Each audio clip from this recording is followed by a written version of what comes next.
I was recently asked if black people truly are descendants of Africans and were brought to the Americas during slavery, where are the slave ships, my brother? There's no way they could have transported 13 million peoples from Africa to the Americas, my brother. The transatlantic slave trade is a hoax, my brother, to hide the fact that we were already here, my brother.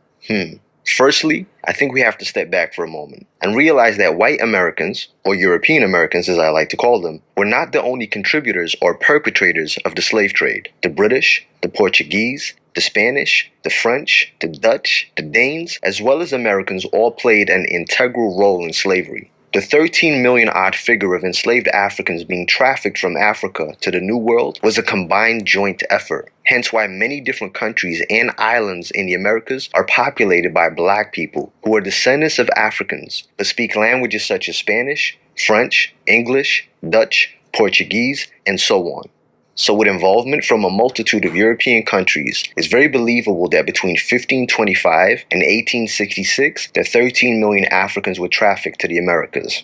Now, before I get into the slave ships, figuratively speaking, there are at least 48 slave castles in West Africa still standing. Castles built by the Europeans to imprison and store captured Africans that they would then later send to the Americas. 95% of enslaved Africans were transported from Africa straight to the Caribbean and South America. Only 5% were sent to the United States directly. The Caribbean was known as the testing ground. The Caribbean was where the slave masters and overseers would break the enslaved Africans. Once they were broken and made docile, they were sold on and then transferred to the United States. This went on until the abolition of the slave trade. Now, I'm not talking about when slavery itself was outlawed, but when it became illegal to traffic Africans from Africa to the rest of the world for the purpose of slavery. Legality here was a fine line. You could not introduce new humans into slavery, but you could still transport and sell on humans that were already classified as slaves. However, this didn't stop the traders, as there was a lot of illegal slave traders searching for countries to sell African people on illegally. It's crazy to think there was a time when it was legal to sell a human being. Some of you may have seen the movie Amistad, or even read the book,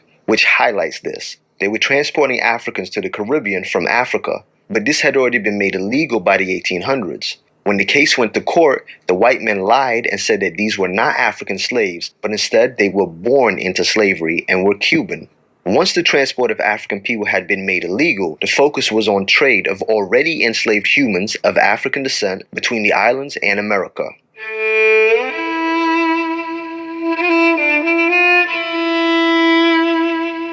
That's the final resting place of the Clotilda.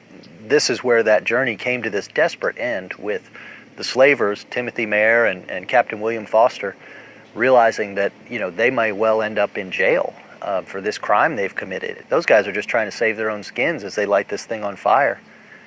For a moment, let's start focusing on America. In the 1700s, nearly every ship was from Europe. The Spanish, the French, and the English had the largest and strongest navy. The Danes of Denmark were the largest transporters of slaves. Although the Danes outlawed slavery in 1792, they still made money transporting enslaved peoples. Most of these boats were large cargo ships that were modified to carry humans. And after it was no longer profitable to traffic humans, a lot of the boats were then reused to transport goods. These boats were not going to just be left to rot away. They were going to be used and continuously used. This is actively documented by slavevoyages.org, which documents all of the slave ships that docked into the Americas and left the Americas, and also where they came from.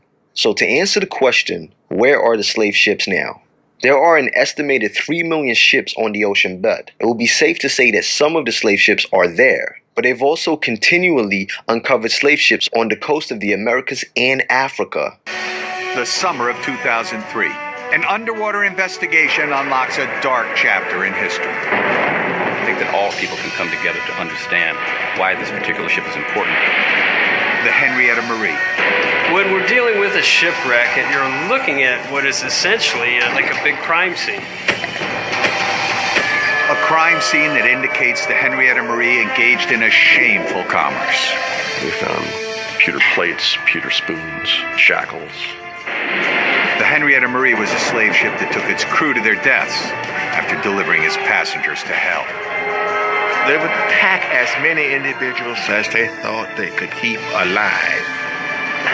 Now, 300 years after she sank, technology and determination shine a light on one of history's darkest crimes. Mozambique Island in East Africa was a headquarters for the slave trade for 400 years. Museum director Lonnie Bunch showed us where Africans were auctioned and marched to the sea. What you probably had was almost an assembly line. You'd bring people, you'd sell people, then you would move them onto the boats and off to the New World.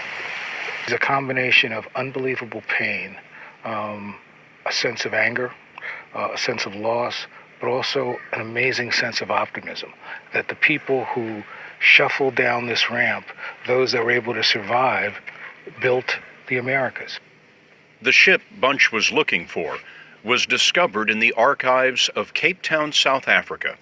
Anthropologist Steve Lupkeman found an old investigation into a Portuguese ship that hit bad luck at the Cape of Good Hope. 200 slaves drowned in the wreck. I find it crazy that some people are willing to dismiss the atrocities and horrors that our ancestors went through. Outlandish claims like the transatlantic slave trade was a hoax. It baffles me. I hear a lot of talks about agents, but I'm truly convinced that the people pushing these myths and the misinformation are the true agents, possibly even paid to cause people of the African diaspora to no longer believe they are of African descent and that the slave trade was a hoax. They'll tell you that instead, the white man enslaved black people that were already here. So hypothetically, if the government decided to give repatriations to the descendants of African slaves, but you claim that you are not a descendant of African slaves, I'm pretty sure the government would argue that you could not get repatriations, since you're not a descendant. The truth is, Europeans would rather lies be told about African people than the truth. They then avoid having to pay repatriations, and it removes the stigma attached. I do believe that there were black indigenous peoples. I highlighted this in my African Americans Are Not African video. So yes, I do believe that there were black indigenous people. This is backed up with DNA evidence and archaeological finds that lead to Population Y, which have direct links to Aboriginal Australasians. So check that video out. It'll be in the description. But I do not believe every black American or black Caribbean is a descendant of these few Aboriginals. The transatlantic slave trade definitely happened. It was definitely real. There are scholars that believe the figures are much larger than the Europeans allow us to believe. African people did travel and explore the world before anyone else. They traded with many different peoples. But once the Europeans ventured into Africa, well, the horrors began. I have a video which goes into depth about the truth behind slavery in my description, which you may be interested in. Peace, love, and coconut oil. Make sure you follow me on Instagram and Twitter at angel_IKYG. If you like the video, make sure to share and definitely don't forget to subscribe. Click that bell so that you always get notifications whenever I